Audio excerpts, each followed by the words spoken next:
Okay, here we go. 3, 2, 1. Boom, and welcome to the Big Honker Podcast, brought to you by Stanfield Hunting Outfitters. I'm Jeff Stanfield with the world-famous Andy Shaver. Yes, and on the line with us today, I'm really excited about this. A lady that has created a whole lot of, she's made up a whole lot of ground in forcing a runoff in May. Miss Sarah Stogner running for Railroad Commission. Congratulations on forcing a runoff. That's a big first step. Thanks, guys. So we're undefeated first, right here on this podcast. No. We had Alan West on. Oh, Alan West did lose, so we're 5-1 because I've never been beat in a political race, and Ronnie Jackson's never been beat, and you haven't been beat yet. So we're 5-1 right now, or 6-1. So we really want to see you be 7-1 after this is over. You are not the mainstream candidate for this position, are you? No. I mean, I don't think there were any mainstream candidates other than the incumbent. Right. And that's kind of, we find ourselves in this position in America right now where I think we need to really start over, top to bottom. I mean, you look at the some of the shit that gets passed and, not looked over. It's ridiculous. I mean, you watched the State of the Union address a couple nights ago. It was appalling. Yeah, no, I agree. I keep saying fire them all. Yeah. We need to nuke Washington, D.C. be the best thing ever. What is your biggest, you're an attorney, correct? I am, yes. Are you an oil and gas attorney? Yeah, so for the past 14 years, I've helped mostly operators, midstream companies, and service companies understand, contract, mitigate, and when necessary, litigate risk allocation issues, which is a fancy way of saying people pay me to fight about their contracts, try to get them as good as possible. But at the end of the day, when you put enough commas or enough zeros at the end of an issue, people are going to hire lawyers and go to court over it. That's exactly right. So for all of the morons that we have listening to this, and they're in abundance, explain what the Railroad Commission does, because it's got nothing to do with railroads. And I mean, we have a large audience that a lot of them don't live in Texas, so this position might seem confusing to a lot of people. Yeah, so the Texas Railroad Commission has not regulated railroads since 2005. What they regulate is the exploration and production of oil and natural gas, intra-state pipelines, and surface mining for things like coal, lignite, uranium. Nothing to do with railroads, not since 2005. Nope. So if there's an oil spill on a property from a pipeline, that's when y'all come in, correct? Yeah, general permitting, for new drills, ongoing operations, things like that. Absolutely. Okay, all we hear about is big pharma and big oil. Does big oil run, do they just walk over the little guys? Yeah, I mean, absolutely. That's part of the problem that I've been running on, is that the Texas Railroad Commission has essentially become a captive agency of the super majors. So basically the way the media does the Democratic Party in our national elections and stuff. Yeah, right. I mean, it's my goal was to bring some awareness to some of the issues that I discovered after moving out onto a cattle ranch last summer. And after being, a proud industry lawyer for 14 years, saying this isn't the industry that I've been representing, and I am not proud of it right now. And we have got to get someone in there on the inside. I kind of make the mafia analogy of like, here's our oil field family, and we got some bad actors. We've had some bad soldiers that haven't been following the rules and doing what they're supposed to do, and we need to regulate from within and fix it. We don't need the feds coming in and really screwing it up. Because that's what, if things don't go right, it will be the feds that come in, and they will be overseeing all of this stuff. And you talk about a fucking disaster that'll be. More crooks. Yeah, exactly. Crooks on top of crooks. So right. What's our biggest problems we're facing right now? Other than everybody that's in the oil business wants to see the prices high because they make more money, the people that are getting the oil. Everybody else that's anybody that's a service company, it's costing them a ton of money to do the job now because of the rising cost of inflation. What are our biggest problems we have in the oil field right now? Well, I mean, I think it depends on if you're looking at a bigger picture issue or more locally, right? So I'd say big picture, our problem is that on the federal level, we have policymakers that are looking at Green New Deal and Paris Climate Accord and things like this that are making decisions that have no rational scientific or economic backing. One. And then two, more locally, is in Texas, we've got pretty good regulations on the books for making sure that we don't pollute our groundwater, that we're responsible operators. But those rules aren't being enforced as written, and they're not being enforced fairly. And so what we have is we've got earthquakes, we've got groundwater contamination, we've got illegal venting to atmosphere and flares that we've got to get under control, because, like I said, if we don't, this federal agenda that is very much coming at us, they're going to have things that are actually valid to criticize us on, and I want to give them as little ammunition as possible. So were they looking for just one slip up in the Permian Basin and all over Texas before to just come in and take everything over and run it federally? Are they looking for just like one major catastrophe and it's just going to be game over for us? I don't know about that, but I think they are looking for an excuse to take away state delegation, right? So, for example, all of our injection permits, if you're going to inject water or CO2 or anything into the ground, that is delegated from the EPA to the state of Texas. The Railroad Commission has jurisdiction. If the feds revoke all of that, we've got 30-something thousand disposal wells that shut down because they're not federally permitted. They're only state permitted. But I think there's maybe less than 20 federally permitted injection wells in the entire state of Texas. Right. So, and nobody trusts the federal government. No, you can't. Well, no, because you're not right. Like, fundamentally, government should be local, because that's how you actually communicate with constituents, look at the problems, and are able to enforce fixes. You can't do anything from Washington, right? You don't understand how it works operationally, and then you're not on the ground to see what's actually going on. We are not ran by our politicians no more. We're ran by the party, and that's what the problem is in our country. I mean, everything is a party. I mean, we voted yesterday on party lines on, I can't remember what it was, but it was 49 to 47. The Republicans won the deal, and then it's going to be vetoed by the president. So there's no way that on any issue at all, it should be straight party line votes on anything, because every state is completely different, and especially when you get into the House, with as many members of the House as there are, there's no way that it should be party line votes. You should vote for your constituents, and they don't do that. But that's a whole different story. I had someone ask me, or Tony asked me this, Mingo. The birds. If you have an oil spill or something, and you cause a mass death of birds, deer, anything, then the oil companies are responsible. But in wind energy, there's zero responsibility for anything like that. Does the Railroad Commission have any say-so on do y'all have any say-so on the wind energy? So no, and that's a function, I think, of the Migratory Bird Act wording and making sure that we get that ruling updated. So right now in Texas, right, if you've got any sort of pit, you have to have bird netting on it. Unfortunately, like what we saw on our ranch was you have a cellar, which is about, 4 feet by 4 feet. That's where the wellhead actually goes. And it has concrete around it so that if there's a spill, it's meant to contain it. And you've got stuffing boxes, which is where the polished rod goes in and out from the wellhead. That's called a stuffing box. And when that packing and material degrades, right, it needs to be maintained. And then when it's not, it can spew water, oil, yada, yada, et cetera. And when you've got a ton of these things leaking all over Texas, because no one really gives a crap, because, it's sitting in the cellar and they think that the groundwater is protected.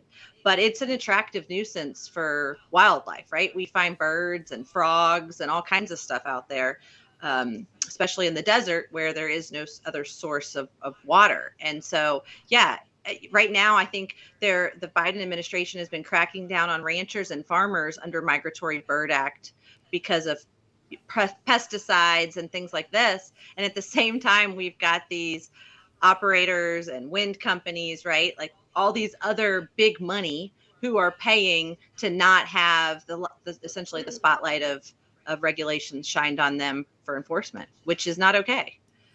My thoughts on the wind energy is if the wind energy worked and it wasn't subsidized and it was a profit maker, then everybody in the world would be Tesla would be in the business of doing that and making money doing it. The windmills though are an eyesore. They have to be subsidized by the government, or they don't make money. They're not feasible for anything, and they just don't do any. It's just a bad business plan. It's kind of like Amtrak is. Amtrak loses money except for the government funds them all the time, so they keep them afloat. They need to get rid of them. They don't work, and they're detrimental to a lot of wildlife. You can take a pump jack in a field. How many? You have to have 40 acres to have a pump jack, or 60 acres? I don't remember without looking. Yeah, I don't want to say the wrong thing. I think it's 40, but I'm not sure. Let's say 40. So you can for oil. Yeah, for oil. Yeah.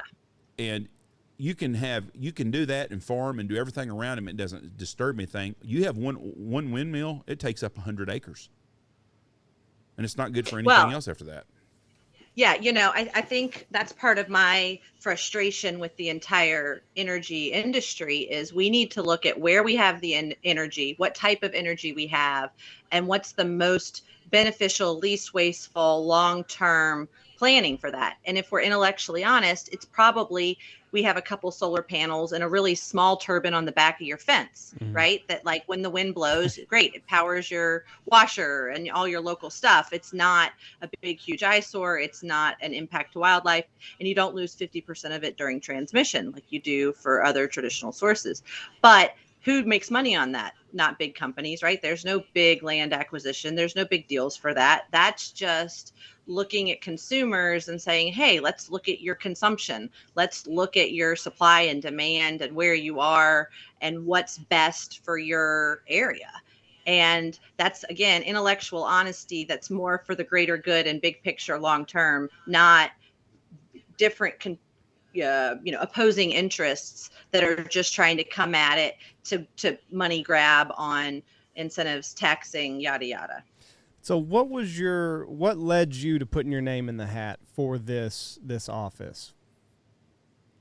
Yeah, so like I said, I've been an oil and gas lawyer for 14 years. Last summer, I moved out onto a cattle ranch. A week after living there, an old well that Chevron had plugged in the 90s came unplugged, and it was flowing 10-pound brine, which fresh water is about 8.3 pounds. So this water was over 10 pounds. It was just fully saturated with salt, and salt is what's so bad. It kills everything. It doesn't go away, right? Hydrocarbons, bacteria naturally eats them and they will go away eventually, but salt doesn't.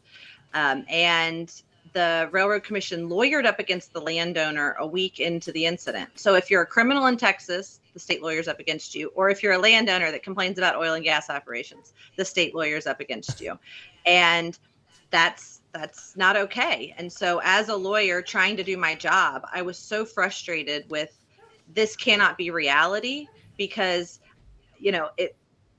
if you go to the regulators and the regulators sign off on something, there's something called Chevron deference in the court system, where when you go to court to sue about that, you have to essentially show manifest error that they were so egregiously wrong in making this decision that it has to be overturned, which is an incredibly high burden of proof.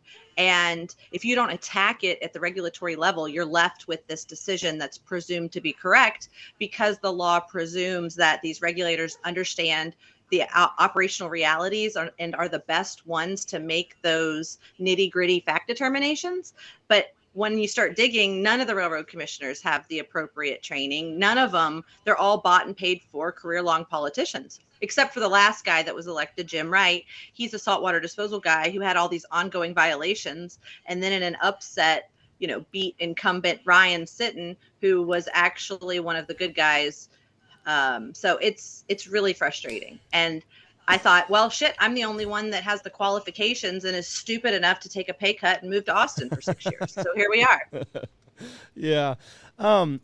So Wayne Christian that you forced a runoff with, I mean, he doesn't have any background in any of this that you do. He's just kind of a suit that was propped up.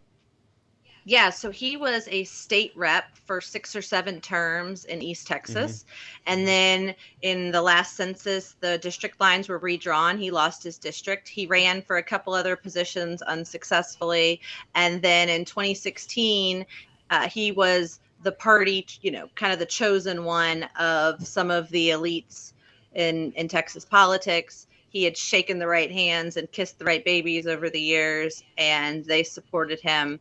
And he narrowly pulled it off in 2016, running on a pro-life platform, which has obviously the Railroad Commission has no jurisdiction over that social issue, right? Right. Yeah. It's that's what's so infuriating about where we are in America is once you get in, you're in for life. There's no, I mean, if you can shake the right hands and kiss the right babies, like you said, you don't get off of that track, and you just get shuffled. So just like him, he lost his district, and they put him. They found a spot to put him where he's got no qualifications, but he's still in that circle of these bigwigs that are making decisions for the little guy. It's infuriating. And so the Houston Chronicle came out with an article a couple of weeks ago that he approved a toxic waste disposal facility within his jurisdiction as railroad commissioner against the recommendation of his staff, who are supposed to be the experts, that said, we don't believe that this plan is sufficient to protect groundwater. And he said, nah, I don't care. I'm going to go ahead and sign off on it and grant the permit. And then 3 days later, he gets a $100,000 campaign contribution from the very entity that was seeking the toxic waste permit. Oh, funny how that works, isn't it? Yeah, right? What a coincidence. And he claims, I've never let any sort of money affect any decision. Bullshit. Well, that's just horse shit, right? Yes. Exactly. Like, I'm sorry, but at least again, it's this intellectual dishonesty. He should admit, yeah, you know what? I see that could look bad, but let me tell you what I actually did. Instead, he's like, oh, well, I'm the only one that has the support of the oil and gas industry, meaning I'm the only one that has lobbying money. Mm-hmm. And it's really expensive to run a statewide campaign. So I've proved it's not that expensive to run a statewide campaign when you actually have the substance behind it. Right. Now, I want to get into your campaign because it's a little bit of guerrilla warfare, and I applaud you for it. But it puts you on the pump jack scene. It puts you on the map.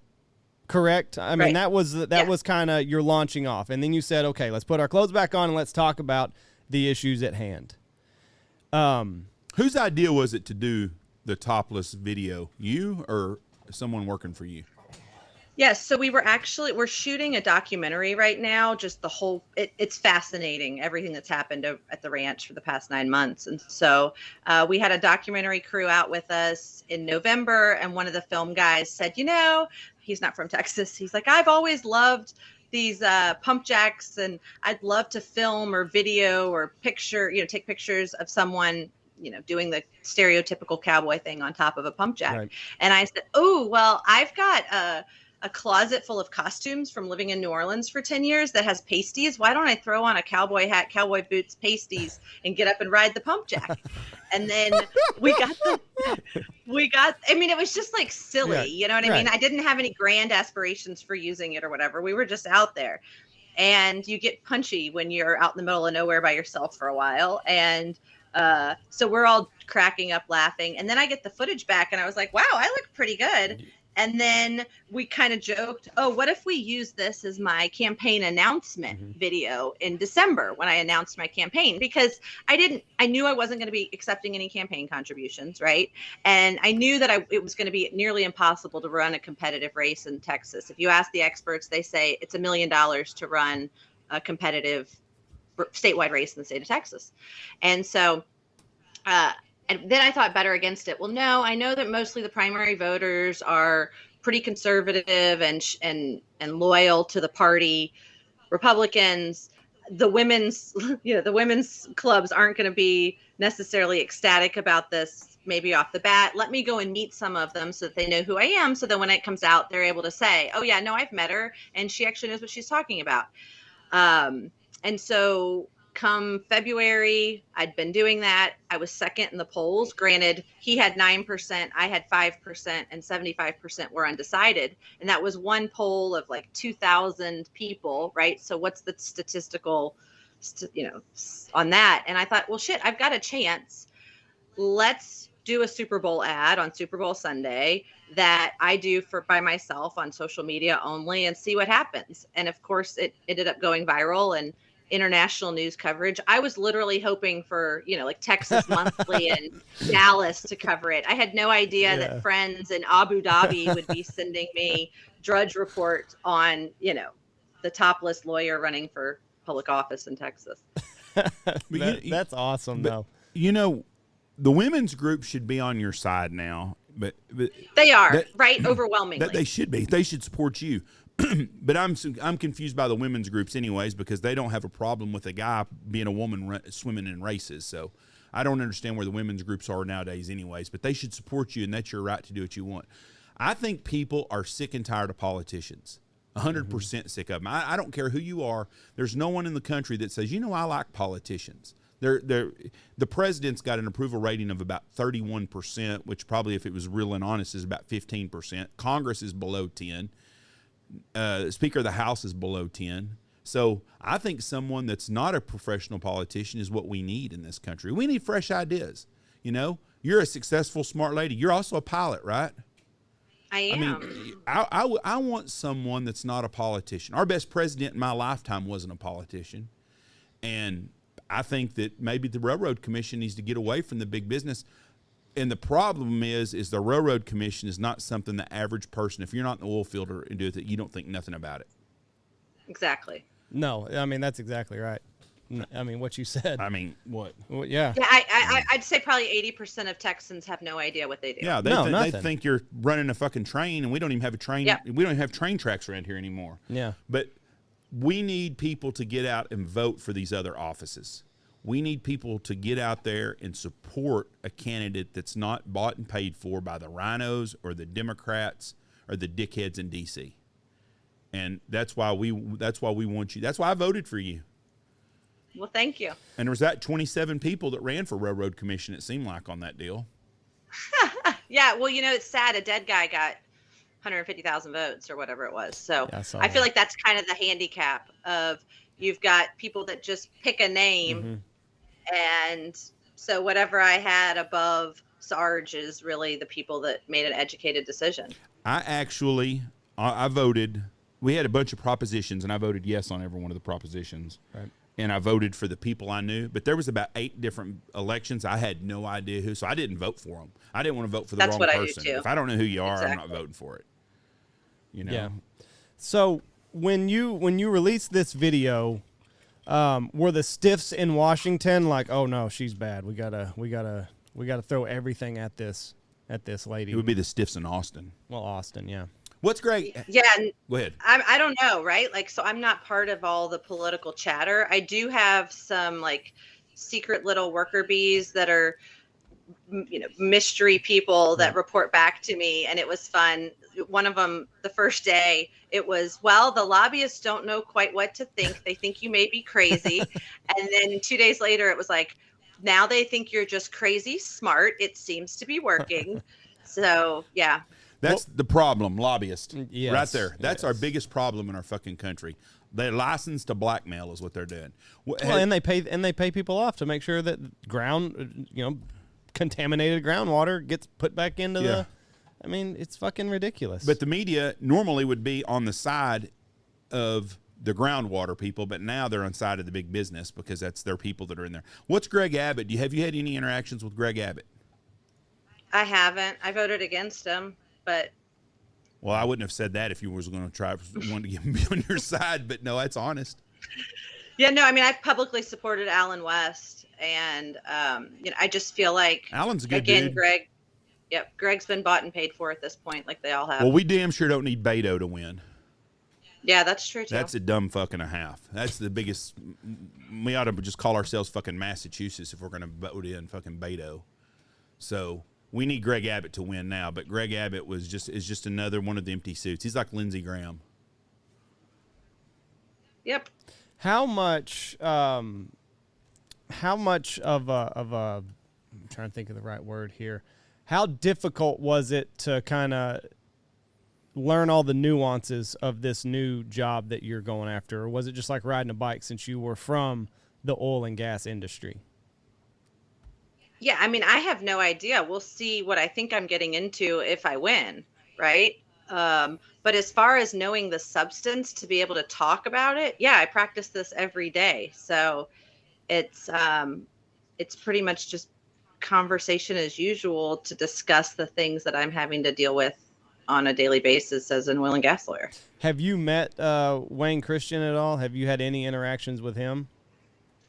No, I have seen him at events, but he has avoided me like the plague. Oh, yeah. So y'all don't have a debate coming up? We will. We're supposed to have a debate or a forum with TIPRO at the end of this month in Austin. I think it's on the 29th. So stay tuned for that. We'll see if he shows up. But he's out there lying that I've been trying to avoid him. It's been a big deal. Really? He's saying that you've avoided him at all these gatherings. Yeah, he said that we intentionally set our forum in Midland on a date that he couldn't attend. And I posted that on my LinkedIn yesterday, I think, or 2 days ago. And all the people that helped put on the event were like, that's just a flat out lie. We all tried to get him there. We had him on the agenda. And then last minute, we put the forum on the 17th of February, even though that was after early voting started, because he claimed that was the only date he could make. And then lo and behold, what does he do? He goes to an event in Conroe where he's the only railroad commissioner candidate. What a coincidence. Let's talk facts right here. What are you running on? What's your platform that's different than all these other cheese dicks we've had over the years?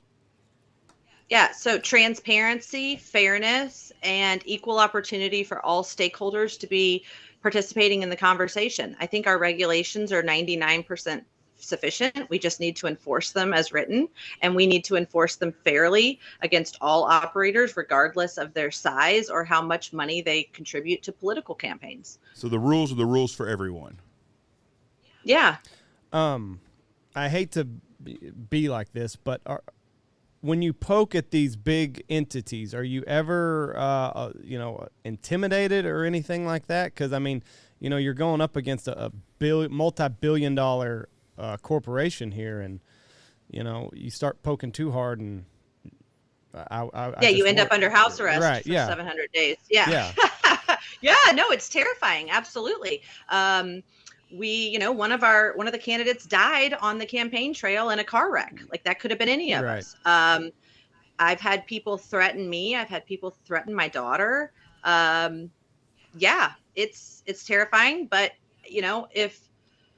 I can't let bullies scare me. Right. So somebody has to stand up to the bully. And when you don't have any secrets and you live your life with authentic vulnerability and you're prepared for war, it's kind of an easy choice. It's not easy life, right? But the decision to do the right thing was an easy one. But is this a good analogy? You tell me this. The Texas Railroad Commission and big Shell Oil, the big oil companies in Texas, is equivalent to the FDA and the big pharma. Is that pretty damn close?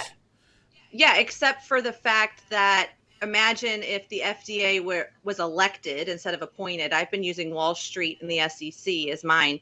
Imagine if Wall Street could elect the SEC and then we called it the Banana Commission or something, right, to where, right, nationally we voted on this commission that nobody knew what they did, and 70% of their campaign contributions came from Wall Street. That's what it would be like. I just don't think the people outside of Texas and people that aren't in the oil and gas business realize how powerful of a person the railroad commissioner is in the state of Texas.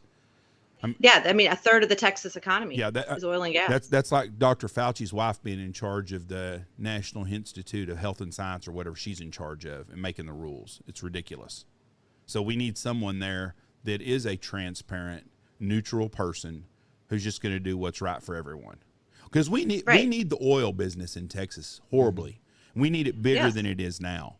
And it's what makes our country run. Look right now, we're oil dependent right now, and I saw that San Francisco gasoline is over $5 a gallon this morning, and that's coming. That's coming to a pump near you pretty damn fast. What I'm going to ask you this on the national scene. What do you think? I think we should quit buying foreign oil, especially Russia. And I damn sure don't think the answer, and I could not believe that Psaki said yesterday that they were going to look at buying Iranian oil. I just cannot believe these idiots up there. What do you think is going to happen if we cut off all the Russian and Iranian oil? What do you think gas prices go to? Because we're not going to turn on the Keystone Pipeline again because that's too much common sense. Yeah, I have no idea. I mean, look, we haven't built a new refinery in the US in how many years? And if you were wanting to be more energy secure and independent, I don't know that true independence is possible, but we could definitely be energy secure. And that's looking at, again, what's the gravity of hydrocarbons coming out of the ground? Where is it? Where could we refine it and transport it? But yeah, I mean, Mexico owns the refineries in Houston, and I don't know that we're ever going to get to a place of, like I said, of complete energy independence. But it is ridiculous that we are relying on these bad guys, right, to power our country. But that's a function of the refining capabilities, not a function of supply. Why don't we build more refineries? A small town like Knox City, where we live at, we need jobs and infrastructure all over West Texas. We do. Why don't we build Why don't someone build a refinery here? What is the federal government making the regulations that hard on it that you just can't build one? You probably can't pass a new NEPA and environmental assessment and all that. So it's just too much red tape to do. Economically, too much red tape and too expensive because to build a new facility, you lose all the grandfathering in of emissions and things like that the older facilities are under, is my understanding. Right. So that makes sense. I want to go back to your campaign. So you're funding this totally yourself? You're not taking any contributions? No, but I mean, I haven't spent any money, right? Like TikTok's free, Twitter's free. True. I think Trump rewrote the playbook on how you can run a successful campaign in America today using just social media. Well, he also got hundreds of millions of dollars too, but obviously that. He had a very strong social media game. Well, and he made it so that you don't have to be a politician to be considered qualified. Right. People are people, and he also made it okay to be a little bit more crass in the process and to not be quite so refined. People in America aren't refined. No, this ain't rural old bloody England. No, but they want refined politicians, right? That's the irony. Right. Do they or don't they? I don't think they do, because I think Trump legitimately won an election. He legitimately had 71 million votes, and them 71 million votes knew exactly what they were getting with him. I think we're transitioning in America. I think we're coming. I think that's what made Trump so scary in 2016 was he was the first of these non-refined actors that are going to tell you the truth, whether you want to hear it or not, and it might hurt a little bit. But he had his flaws and all this other shit. But I think that's what made him appealing to the common folk. But I think we're entering. I hope we're entering a new age of politics where get people that are qualified in that area to do these big jobs like you're trying to do. We don't need a fucking politician. We need term limits. We need ranked voting, right? Big time term limits. Two terms and that's it. That needs to fall under your. That needs to. How the hell can we get those? Because they're never going to sign up to put a term limit on their job. Yeah, I don't know. I saw one state they was worried about someone that was going to run for senator that used to be a governor there. That's the problem. You should get 2 terms at a big level, and that be the end of it. I don't give a shit if you're a small town mayor or if you're president. 2 terms and that's it. And then you got to go away. You can't work for a lobby. Then do away with the lobbyists. Those people in Washington D.C. and Austin, Texas, they don't want to change that shit. No, it's right. Look at the establishment that profits off of this inefficiency and corruption. I've seen firsthand Austin, Texas be bought and sold from a lobbyist to I'm trying to use my words real wise here. I've just seen how it works. And if someone owes you a favor at Austin, Texas, they can get a lot of shit done from someone else in Austin, Texas with state money, and it's a bullshit deal. And it works that way all the time. And when you get to Austin, it's at DC, it's at the federal level. And that's the problem. We got the same old empty suits all over there, and they are getting rich, and Americans are getting poorer right now.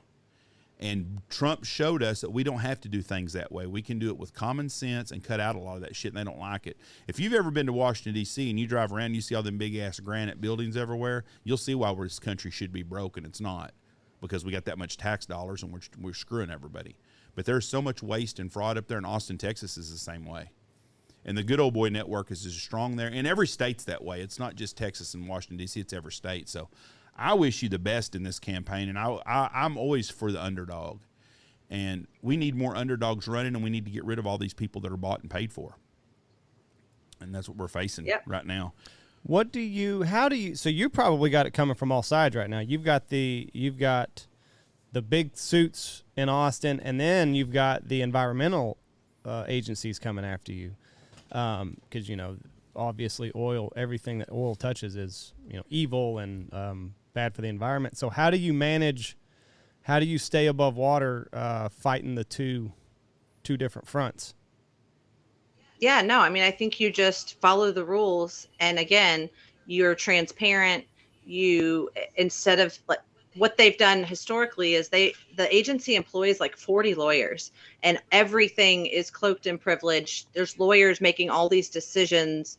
And I think we figure out a way to get the lawyers out of the way so that we can actually learn from mistakes. And when things happen, we have root cause analysis performed, and we share that information with others, and we learn from our mistakes so that people don't die, so that more groundwater doesn't get contaminated, right? And I think at the same time, the reason that I think the Democrats are so distrustful of big oil is that for so long we've had this bravado because we knew that we were necessary and indispensable. Mm-hmm. And now what I think is being shown to us is we still know that, but at the same time, they're going to make it as difficult and expensive to do business as possible, to make it as painful as possible. And now we're seeing these smaller guys that are really good at what they do that are essentially being bullied out of the market from those two sides. And I'm hopeful that those are my rallying people, right? Like those are my troops. Those are the guys that have been doing it for forever, that have new innovations, that had to be smarter, quicker, faster, because they couldn't compete in the traditional ways. And they're so tired of the red tape preventing them from promoting their technology and doing it better. And I think that we're going to be able to show the world, right, that we've got essentially a crisis similar to asbestos or big tobacco. But unlike those things, we need hydrocarbons. We cannot have a functional modern day society without them at this point in time. And so it's going to necessarily be an all-out battle until we figure out, what pieces are left and how that looks going forward. We cannot survive without oil. Well, and it's such a tricky job because you have to do what's right for the people. You have to do, but at the same time, you're operating under the notion or the fact that we can't get by without oil. Like it's impossible. So like you've got to balance. It's such a tightrope that you have to walk in this position to do what's right, but to also make sure that everything gets powered and make sure that our infrastructure doesn't collapse. Yep. I couldn't do it. No way. There's no way. You're a special lady to even, think that you might want to do it. Well, thanks. I mean, seriously. So, I want to go to your lawyer career, your career in law. What made you want to go down the avenue that you did versus practicing in another manner? Yeah, so I grew up, my grandfather owned a CPVC, which stands for chlorinated polyvinyl chloride. It's the white plastic pipe that they use for hot water. He owned that company. And then my dad was an aerospace engineer. After he left Pratt & Whitney, he went and started his own manufacturing facility, fiberglass for offshore fishing boats. He did a lot of custom fabrication work. And both of them used to be hounded by regulatory complaints and nitpicky compliance issues. And I saw how there needed to be someone that stood up for the little guy. I've always kind of been intrigued by that natural tension, being, avid hunter and fisher woman my entire life, of loving the outdoors and natural resources, but at the same time, realizing that modern day life is possible because of these other things, right? And so this is a natural tension, and I've always been fascinated by that. And then in law school, I took mineral law at LSU and just really enjoyed it. Again, the intellectual kind of challenges regarding it, and the history there. So yeah. That sounds like a boring ass class. How did you get through that? I don't know. The same reason I like insurance coverage issues, right? Insurance coverage? I don't know. Yeah. I love nerding out on insurance policies too. So it's just, I don't know. So that's fascinating. But I mean, people are so interesting. Like, the fact that there are people out there that enjoy mineral law or going through insurance policies to make sure that the little guy's not getting absolutely just their eyeballs fucked out. It's just, people are so fascinating. It's incredible. It's incredible. What was it about mineral law that got you? Just all the different ways that it could go wrong, or what? Partly, the actually exploring like the history of wildcatters going out there and these rigs, and it would take them 2 or 3 years to drill a well in the day, and just the fighting the elements. And then once you hit it, all of the craziness of not having spacing rules, right? And so you look at what happened in Longview and back at Kilgore back in the day, and they just put derrick after derrick after derrick right on top of each other. And that again, that tension between free and open market, natural, tragedy of the commons from an economic perspective, because I'm an econ undergrad major. So it was just, I think it's an area of the law where you get all of these little nuances, from environmental to contracting to insurance to all the things that I really kind of enjoyed intellectually. It wasn't fighting over decimal places or, I don't know. Yeah. That the movie There Will Be Blood, I think, is one of the greatest. It's one of the most fascinating movies that they've ever made. I mean, and then what they introduced horizontal. That's where he introduced horizontal drilling, wasn't it? I can drink your milkshake or some shit like that. Yeah, I mean, it wasn't that was just regular drilling then, but it's the same thing. Like, you stick a straw down in the bottom, and your neighbor right here, when you've got traditional rock, it's real porous, and it'll pool, just like if you drill a water well, it'll pull from outside of the zones. And so rule of capture and all that. Yeah. The earthquakes in the Permian Basin, is it totally on the hands of all the drilling that's gone on, or is there a natural fault that runs through there? We're seeing a lot of earthquakes out there. It's from fracking, isn't it? So, the geologists tell me that it's actually from the water movement, which is due to fracking, because like we were just talking about, right? Back in the day, when you drill a traditional well, you drill straight down and you could re-inject the water that's produced, because for every barrel of oil, you get at least a barrel of water. Sometimes you get 7-10 barrels of water, right, that come back at you. So, you were able to re-inject that water into the same formation. Well, when you complete a horizontal well, the reason we have to frack in the first place is because that rock is like cement, concrete. It's not permeable. You can't flow through it. It doesn't have the big pores. It's really hard, tight shale. That's why and so you still produce water with you go in, you complete it, you frack it, you flow back that water, and it has to go somewhere. You can't re-inject it into the same formation. So you're depleting 15 to 20 million barrels a day from formations, and then you're having to re-inject 15 to 20 million barrels per day into other formations. And yeah, there's faults all through there. It's just, we've always been obsessed with getting it out as efficiently as possible. And now we've gotten really good at getting it out. And now we have to be like, wow, we got to get really good at managing our water, which we're playing catch up on. This is a completely stupid question, I'm sure, but I don't know a lot about the oil. How long do you think we have oil down there? 100 years, 300 years, 50 years, forever? I don't think we're ever going to run out. I think technology will continue to keep up with So we got a never-ending supply of oil down there.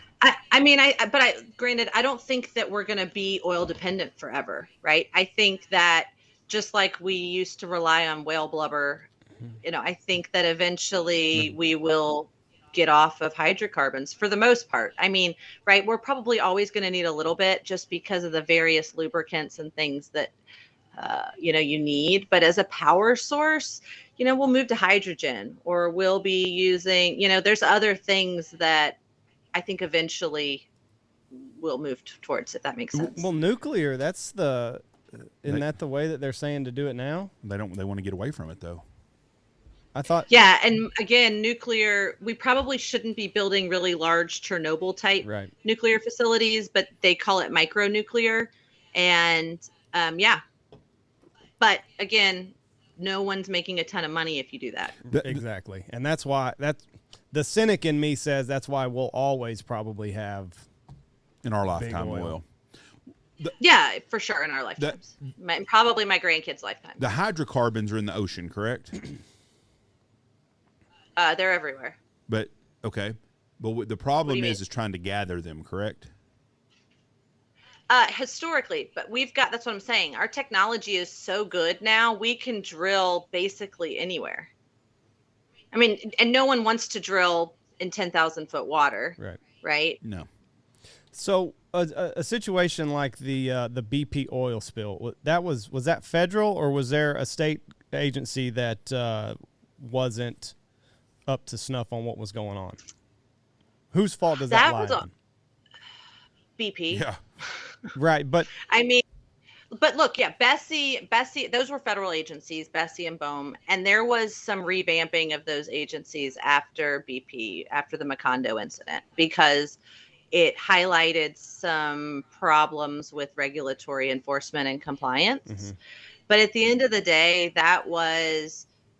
you had people warning about those issues, and it was avoidable. It was somebody didn't see the right warnings, they didn't see the kick, and then when they didn't handle it properly. So if that happens off of the shore of Houston or something, that's federal water. That's not under your jurisdiction. 3 feet. 3 feet? Yeah, I mean 3 feet. No, 3 miles. 3 miles. Sorry.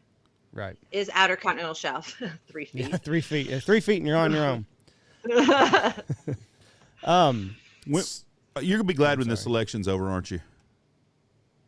Yeah, I mean, look, I'm having fun. I'm not going to lie. I'm getting to see the state of Texas. Like right now, I'm in the Keys. I took a weekend to come down. I'm going to have to sign off in a minute because I've got a fishing trip that starts at 1:00 this time. So, but yeah, no, I mean, I'm having fun. I'm going around the state. I'm meeting people.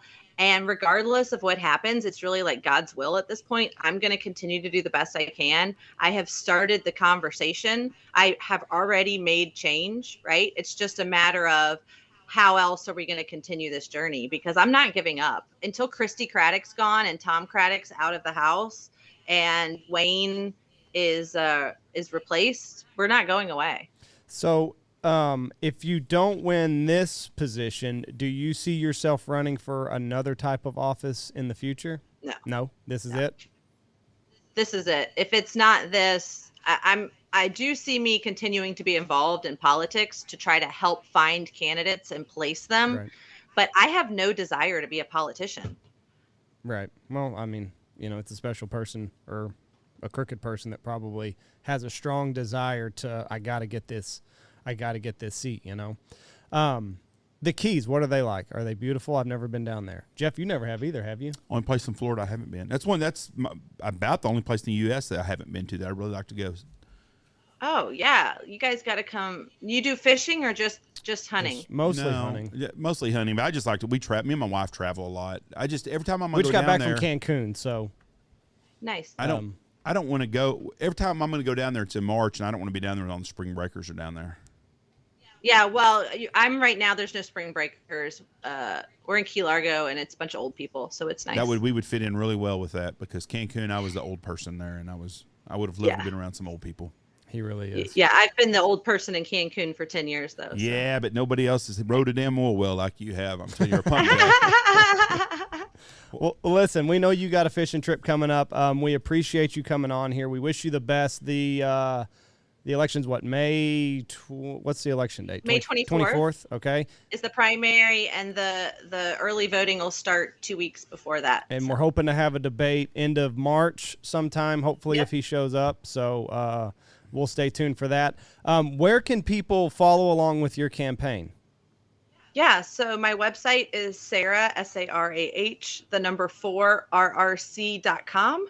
I'm available on Twitter, same handle, Instagram. I'm Sarah_E_unicorn, and I am the Unicorn Lawyer on TikTok. And unicorns are real, right?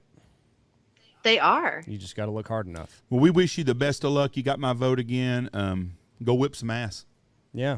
Thanks, y'all. Stay, fight the good fight, because we need people like you. Good luck and have fun in the Keys. Good luck fishing. I don't assume you get seasick, do you? It might be a little. There might be a little extra chum if it stays as windy as it is right now. That's no good. We dealt with that last week at this time. Yeah, we did. All right, Sarah, you have a good day, darling. Good luck to you. Thanks. Good luck. Go kick some ass. Bye. Thank you. Thanks. Bye. Sarah Stogner. Well, she has taken on big business. I mean, yeah. It's like it's basically like taking on big pharma, big tobacco, or big anything. The big three in the automakers. I mean, Texas is the battleground for that. There's our states, North Dakota, South Dakota, and all this stuff. I saw where the governor of North Dakota said that their oil in their state alone could replace what Russia has. Right. Now, I don't know how true that is, but I don't know why he would say it if it wasn't. Somebody said whatever Biden released from the reserve was enough to power the world for 15 hours or something like that. Leave our reserves alone. That's what they're there for. That didn't make the price come down. I'm telling you right now, Obama, who's running fucking things behind the scenes, is way in over his head. He has transformed our country to what he wanted to do. He didn't have the balls when he was president. His wife probably does, but he doesn't. And that's the problem we have right now is we've got an empty suit up there that has no clue what's going on. So we have a president that doesn't have to answer any questions. Mm-hmm. And they just keep going further and further and further left all the time. I even saw where Nancy Pelosi yesterday come out and said we need to stop buying Russian oil. Really? I mean, she is on the side with Ted Cruz said, I never thought I would agree with Nancy Pelosi on anything. And then did you see Lindsey Graham said that they need to assassinate Putin? No. Oh, what a dumbass. Boy, he's catching shit today. One thing I forgot to ask her, and she might not have any idea, is do these foreign countries, do they play, obviously they probably don't play it by the same rules that we do. No, as far of course as protecting the environment. You go right across the Rio Grande River, it's a different game. Really? Yeah. There's no international. No, that's what's wrong with we pigeonhole ourselves. That's what's wrong with the Paris Accord. They want to give us all these regulations, but they got 6-year-olds making Nikes in fucking China. Right. I mean, we have a different set of rules in America for the rest of the world. Now, I'm not saying some of the European countries don't have pretty tight regulations, because I'm sure Finland, Sweden, places like that do, but they don't produce oil, I don't think. Yeah. And I don't know that for a fact. I don't know for sure on any of that, but I think that you're going to see. Yeah, the United States is like Notre Dame is in college football, in Stanford. Their requirements to get in are so much higher than everybody else's, they hurt themselves by doing that. Right. And that's what the United States does in business. But she's gone to the biggest bully on the block and picked a fight with him. You got corrupt politicians on one corner, you got big oil in another, and you got the environmentalists that want to see it all shut down. And, in the middle is her swinging away. Yeah, it's just a bullshit deal. Politicians but we are need ruining more. our country. No, we need more people like her that are qualified in the area that she's running in, and not just somebody that lost his district. Yes, and that's the whole reason he's there. He had enough friends in Austin that said, "Oh, here, we can put you here." They do that all the time. Oh, I know they do. That's like Ronnie Jackson. They did not want Ronnie Jackson to win. Mm-mm. And if you'll look right now, who do you see coming out against Biden all the time? Ronnie Jackson. They dickhead Mac Thornberry, he wasn't going to do shit. When he was in office, you wouldn't have heard nothing from him because he was too busy getting paid that big money in there, and that's why they wanted his assistant to take over. He's going to be another Mac Thornberry. Well, we didn't need a fucking Mac Thornberry. Right. And we don't need a lot of these, a lot of these people that are running for these different offices. We don't need them. Mm-mm. We need new people to run that, like you said, have something in the skin in that game. I want my agriculture commissioner to be a guy that's in the farming business. I want him to have a big ass fucking ranch with a lot of cows and a lot of wheat growing. I don't That's who care I if he's want. got a big ass ranch. I just want a guy that I knows want somebody the that knows business. what he's doing. Well, yes, but I don't want the person that's running education. I want him to have a little bit of experience in public education or private education, not just some suit that they put up here. Oh, we couldn't find anywhere for you to go. We know you'll do what's needed. Here's your job. You mean kind of like putting Hunter Biden in charge of the Burisma oil or whatever it was? He had no clue about the no clue. Yeah, we don't need that. We need people that are in that field to know what they're doing. And what's bad is this is just Texas. Yeah, Imagine how bad it is in D.C. Well, I don't know nothing about the Secretary of Education, but I can't believe that you couldn't go get a superintendent. I'll give you our superintendent we used to have in Knox City. That some bitch could rub two nickels together. Mm-hmm. But he would have been better than what they've got in Washington, D.C. That's the Secretary of Education, I promise you. Because he was a teacher, he was a principal, then he became a superintendent, and he knew the system. And he knew what was good for kids. Mm-hmm. And people that know me in Knox City are thinking, I can't believe Jeff's giving this, because me and him went round and round over a lot of stuff. But he's a very sharp guy, and he knows. Yeah. Our superintendent we have now here is a very sharp guy. You can go to school districts, but when they get to those big school districts and shit, it becomes politics all the time. Mm-hmm. Hire people in our country that can help in that field they're in. I want the Department of the Interior guy to be somebody that knows hunting and waterfowl. Right. I don't want it to be some guy that's just, like you said, a suit that went to Yale with somebody and he can't get a job here at the yacht club, so his dad gets him a job as Secretary of the Interior or some shit. Yeah. That's what we don't need. You see it all the time. That's how they just scratch each other's back. It's kind of like being an NFL coach. Once you're an Once you're NFL in, coach, you're in forever. Once you're in, you're in. I saw where somebody was an assistant coach the other day somewhere, and I couldn't believe they were an assistant. You They got a job as an assistant coach somewhere. Now I couldn't believe they took. It was Flores. No, it was somebody else. But that same type deal right there. Flores went from being the head coach to being was he a linebackers coach defensive now? Coordinator, I think. I don't think he's DC. I think he's just a coach, like a linebackers coach or something. I really do. I don't think he was hired as a defensive coordinator. All right. Well, we appreciate y'all listening to us. This comes out on Monday, don't it? Yes. All right. Y'all have a good week. Be safe, and God bless you.